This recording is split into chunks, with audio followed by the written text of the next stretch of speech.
सोचें, क्या कोई एक तारीख इतनी अलग अलग कहानियां सुना सकती है? आज हम 22 मार्च की बात करेंगे। पानी का आलमी दिन, एक तारीखी टैक्स और हॉलीवुड सितारे, इन सब का ताल्लुक 22 मार्च से है। सबसे पहले देखते हैं कि यह दिन आलमी इत्तेहाद और ताउन की अलामत कैसे बना।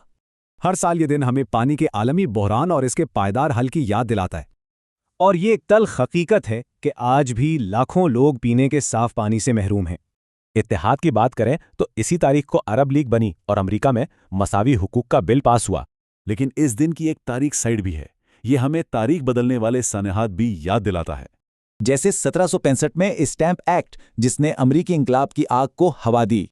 फिर 1978 में उसी तारीख को इसराइल ने जनूबी लुबनान पर हमला किया, जो एक बड़ा वाकया था।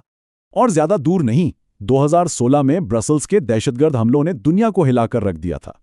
इन हमलों में दर्जनों जाने गए और ये शहर पर एक गहरा जख्म छोड़ गया। अब जरा रुख बदलते हैं, क्योंकि 22 मार्च कुछ बहुत मशहूर फनकारों का जन्मदिन भी है। अदाकार, मौसीकार, खिलाड़ी, इस दिन पैदा होने वाले टैलेंट की फहरिस्त काफी लंबी है। बिली जेन किंग को देखें, वो सिर्फ एक टेनिस चैंपियन ही नहीं बल्कि समाजी तब्दीली की अलामत भी हैं। रीस विदरस्पून से लेकर एंड्रयू लॉयड वेबर तक, इन सब ने सकाफत पर गहरा असर छोड़ा है। ये दिन हमें गोएटे और एंडी कॉफमैन जैसे अजीम फनकारों की याद भी दिलाता है, जो इस दिन रुखसत हुए। तो इन तमाम बातों को मिलाकर देखें तो 22 मार्च की क्या तस्वीर बनती है। एक ही दिन में उम्मीद, तनाज़ो और फन, यही तारीख की पेचीदा और दिलचस्प हकीकत है।